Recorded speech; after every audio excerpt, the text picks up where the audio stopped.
इस वक्त आपको सीधा लेकर चलते हैं। अर्थव्यवस्था और विकास के मुद्दे पर प्रधानमंत्री मोदी संबोधित कर रहे हैं। जिसको हम कह सकते हैं कि वो एक ऐसा टाइम था जो देश को छलांग लगाने का मूड बनाया था। 30 में वो जो छलांग लगी वो देश भर में एक माहौल बना दिया और 42 में जो दूसरी छलांग लगी उसका परिणाम 1947 में आया। यानी जो मैं छलांग की बात कर रहा हूं, आजादी के 75 साल और अब एक ऐसी अवस्था में हम पहुंचे हैं कि सच्चे अर्थ में ये छलांग लगाने के लिए जमीन मजबूत है, टारगेट तय है, बस चल पड़ना है।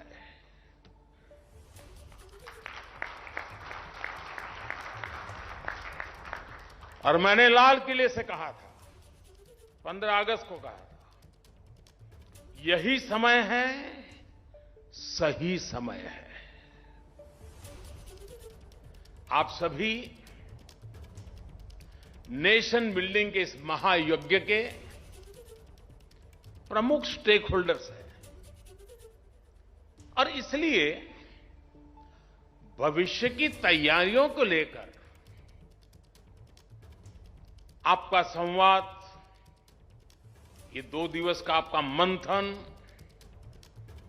आपने मिल बैठ करके जो एक रोड मैप सोचा होगा, आपने जो निर्णय किए होंगे, मैं समझता हूं सारी बातें अपने आप में बहुत महत्वपूर्ण है। साथियों, सरकार ने बीते 6-7 वर्षों में बैंकिंग सेक्टर में जो रिफॉर्म्स किए, बैंकिंग सेक्टर का हर तरह से सपोर्ट किया, उस वजह से आज देश का बैंकिंग सेक्टर बहुत ही मजबूत स्थिति में है। आप भी ये महसूस करते हैं कि बैंकों की फाइनेंशियल हेल्थ अब काफी सुधरी हुई स्थिति में है। 2014 के पहले की जितनी भी परेशानियां थी, जितनी भी चुनौतियां थी, हमने एक एक करके उनके समाधान के रास्ते तलाशे हैं। हमने एनपीएस की समस्या को एड्रेस किया, बैंकों को रिकैपिटलाइज किया, उनकी ताकत को बढ़ाया। हम आईबीसी जैसे रिफॉर्म्स लाए, अनेक कानूनों में सुधार किए, डेट रिकवरी ट्रिब्यूनल को सशक्त किया। कोरोना काल में देश में एक dedicated stress asset management vertical का गठन भी किया गया। इन्हीं फैसलों से आज बैंकों की रिजोल्यूशन और रिकवरी बेहतर हो रही है। बैंकों की स्थिति मजबूत हो रही है और एक इनहेरेंट स्ट्रेंथ उसके भीतर पाई जा रही है। सरकार ने जिस पारदर्शिता और प्रतिबद्धता के साथ काम किया है, उसका एक प्रतिबिंब बैंकों को वापस मिली राशि भी है। हमारे देश में जब बैंकों से कोई उठा के भाग जाता है तो चर्चा बहुत होती है, लेकिन कोई दम वाली सरकार वापस लाती है तो इस देश में कोई चर्चा नहीं करता है।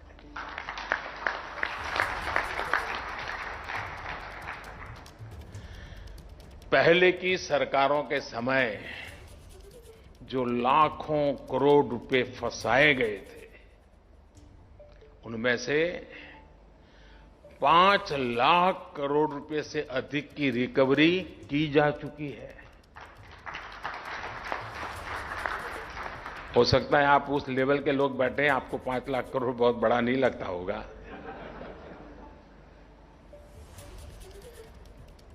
क्योंकि जिस प्रकार से एक सोच बनी हुई थी, यहां बैठे हुए उन लोगों की नहीं होगी ऐसा मुझे पूरा पक्का विश्वास है, लेकिन एक सोच बनी हुई थी, बैंक हमारी ही है, बैंक में जो है वो भी हमारा ही है, वहां रहे या मेरे यहां रहे क्या फर्क पड़ता है। और जो चाहा वो मांगा, जो मांगा वो मिला, और बाद में पता नहीं था कि 2014 में देश निर्णय कुछ और कर देगा। सारी स्थितियां साफ हो गई।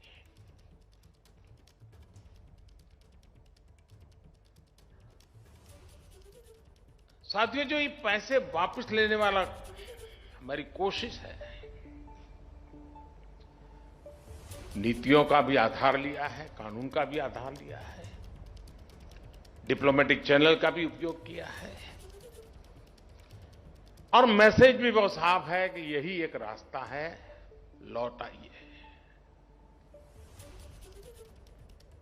और ये प्रक्रिया आज भी चल रही है। नेशनल एसेट रिकंस्ट्रक्शन कंपनी, इसके गठन से और 30,000 करोड़ रुपए से अधिक की सरकारी गारंटी से भी लगभग 2 लाख करोड़ रुपए के स्ट्रेस एसेट आने वाले समय में रिजॉल्व होने का अनुमान है।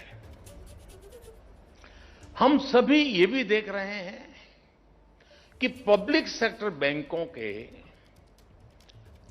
कंसोलिडेशन से पूरे बैंकिंग सेक्टर की एफिकेसी बढ़ी है, और मार्केट से फंड रेज करने में भी बैंकों को मदद मिल रही है। साथियों, ये जितने भी कदम उठाए गए हैं, जितने भी रिफॉर्म्स किए गए हैं, इससे आज बैंकों के पास एक विशाल और मजबूत कैपिटल बेस बना है। आज बैंकों के पास अच्छी खासी लिक्विडिटी है। एनपीएस की प्रोविजनिंग का बैकलॉग नहीं है। पब्लिक सेक्टर बैंकों के एनपीए आज 5 सालों में सबसे कम है ही। कोरोना काल के बावजूद इस फाइनेंशियल ईयर के पहले हाफ में हमारे बैंकों की मजबूती ने सबका ध्यान खींचा है। इस वजह से अंतर्राष्ट्रीय एजेंसीज भी भारत के बैंकिंग सेक्टर का आउटलुक अपग्रेड कर रही है। साथियों, आज भारत के बैंकों की ताकत इतनी बढ़ चुकी है कि वो देश की इकोनॉमी को नई ऊर्जा देने में, एक बड़ा पुश देने में, भारत को आत्मनिर्भर बनाने में बहुत बड़ी भूमिका निभा सकते हैं। मैं इस फेज को भारत के बैंकिंग सेक्टर का एक बड़ा माइलस्टोन मानता हूं। लेकिन आपने देखा होगा, माइलस्टोन एक तरह से हमारी आगे की यात्रा का सूचक भी होता है। मैं इस फेज को भारत के बैंकों के एक नए स्टार्टिंग पॉइंट के रूप में भी देख रहा हूं। आपके लिए ये देश में वेल्थ क्रिएटर्स और जॉब क्रिएटर्स को सपोर्ट करने का समय है। जो अभी आरबीआई गवर्नर ने जॉब क्रिएशन की चर्चा की, मैं समझता हूं ये समय है। आज समय की मांग है कि अब भारत के बैंक अपनी बैलेंस शीट के साथ साथ देश की बैलेंस शीट को बढ़ाने के लिए भी प्रोएक्टिव होकर काम करें।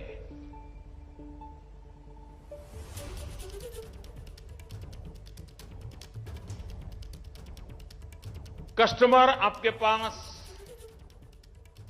आपकी ब्रांच में आए,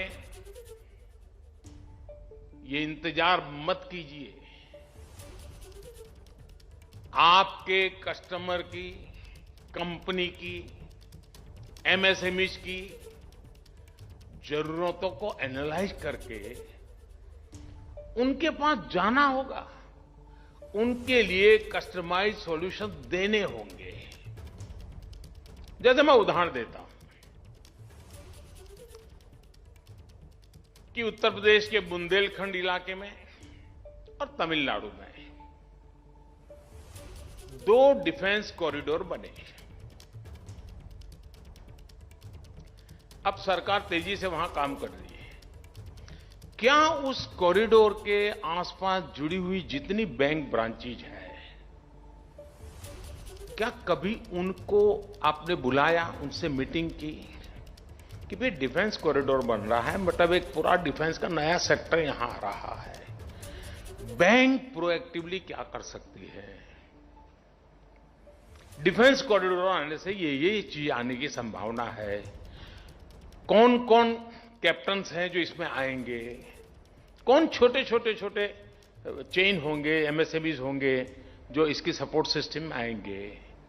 इसके लिए हमारा बैंक का अप्रोच क्या होगा, प्रोएक्टिव अप्रोच क्या होगा, हमारी अलग अलग बैंकों के बीच में कंपटीशन कैसे होगी, द बेस्ट सर्विसेज कौन देता है। तब तो जाकर के भारत सरकार ने जिस डिफेंस कॉरिडोर की कल्पना की है उसको धरती पर उतारने में विलंब नहीं लगेगा। लेकिन ठीक है भाई, सरकार ने डिफेंस कॉरिडोर बनाया है, लेकिन मेरा तो उसी पर ध्यान है। क्यों? और 20 साल से हमारा एक वेल सेटल्ड क्लाइंट है, चल रही है गाड़ी, बैंक भी चल रही है, उसका भी चल रहा है, हो गया। तो इससे होने वाला नहीं है। साथियों, आप अप्रूवर हैं और आपने सामने वाला एप्लीकेंट है। आप दाता है और सामने वाला याचक। इस भावना को छोड़कर अब बैंकों को पार्टनरशिप का मॉडल अपनाना होगा। जैसे अब बैंक ब्रांच के स्तर पर ये लक्ष्य तय किया जा सकता है कि वो अपने क्षेत्र के 10 नए युवाओं या 10 लघु उद्यमियों के साथ मिलकर उनका व्यापार बढ़ाने में मदद करेगी। मैं जब स्कूल में पढ़ता था, उस जमाने में बैंकों का राष्ट्रीयकरण नहीं हुआ था, और उस समय मुझे बराबर याद है, साल में कम से कम 2 बार बैंक के लोग हमारे स्कूल में आते थे, स्कूल में। और बैंक में खाता क्यों खोलना चाहिए, छोटे छोटे बच्चों को गल्ला दे करके उसमें पैसा क्यों बचाना चाहिए, ये समझाते थे। क्योंकि तब वो सरकारीकरण नहीं हुआ था। तब आपको लगता था कि ये मेरी बैंक है, मुझे इसकी चिंता करनी है। एक कंपटीशन भी थी। और बैंकिंग यानी फाइनेंशियल वर्ल्ड का बैंकिंग सेक्टर की आम सामान्य मानवीय को एक ट्रेनिंग भी जरूरी थी। सभी बैंकों ने काम किया है। राष्ट्रीयकरण होने के बाद शायद मिजाज बदला है, लेकिन 2014 में बैंक की इस शक्ति को मैंने पहचान करके जब उनको आह्वान किया कि मुझे जनधन अकाउंट का मूवमेंट खड़ा करना है, मुझे गरीब की झोपड़ी तक जाकर के उसको बैंक खाते खुलवाने हैं, जब मैं मेरे अफसरों से बात कर रहा था तो बहुत विश्वास का माहौल नहीं बनता था। आशंकाएं रहती थी कि यार ये कैसे होगा। तो मैं कहता था भाई एक जमाना था कि बैंक के लोग स्कूल में आते थे। तय तो करो, इतना बड़ा देश और सिर्फ 40% लोग बैंक से जुड़े हो, 60% बाहर हो, ऐसा कैसे हो सकता है। खैर बात चल पड़ी और यही बैंकिंग सेक्टर के लोग, राष्ट्रीयकरण हो चुकी बैंकों के लोग, जो बड़े बड़े उद्योगपतियों के साथ ही बैठने की आदत बन चुके थे, वो लोग जब देश के सामने एक लक्ष्य रखा कि हमें जनधन अकाउंट खोलना है, मैं आज गर्व के साथ सभी बैंकों का उल्लेख करना चाहूंगा, सभी बैंकों के हर छोटे मोटे मुलाजिम का उल्लेख करना चाहूंगा जिन्होंने इस सपने को साकार किया और जनधन अकाउंट फाइनेंशियल इंक्लूजन की दुनिया में दुनिया के सामने एक बेहतरीन उदाहरण बन गया। ये आप ही के तो पुरुषार्थ से हुआ है। और मैं मानता कि प्रधानमंत्री जनधन जो मिशन निकला, वो बीज बोया था तो 2014 में, लेकिन आज इस कठिन से कठिन कालखंड में दुनिया डगमगाई, भारत का गरीब टिका रहा क्योंकि जनधन अकाउंट की ताकत थी। जिन बैंक के कर्मचारियों ने जनधन अकाउंट खोलने के लिए मेहनत की है, गरीब की झोपड़ी में जाता था बैंक का बाबू, कोट पैंट टाई पहने हुए व्यक्ति गरीब के घर के सामने खड़े रहते थे। उस समय तो शायद लगा होगा सरकार का एक कार्यक्रम, लेकिन मैं कहता हूं कि जिन्होंने इस काम को किया है, इस पैंडेमिक के कालखंड में जो गरीब भूखा नहीं सोया है, उसका पुण्य उन बैंक के लोगों के खाते में जाता है।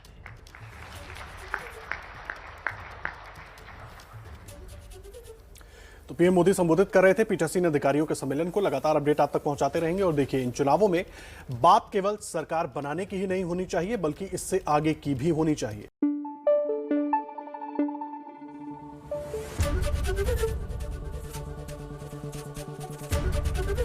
एबीपी न्यूज आपको रखे आगे।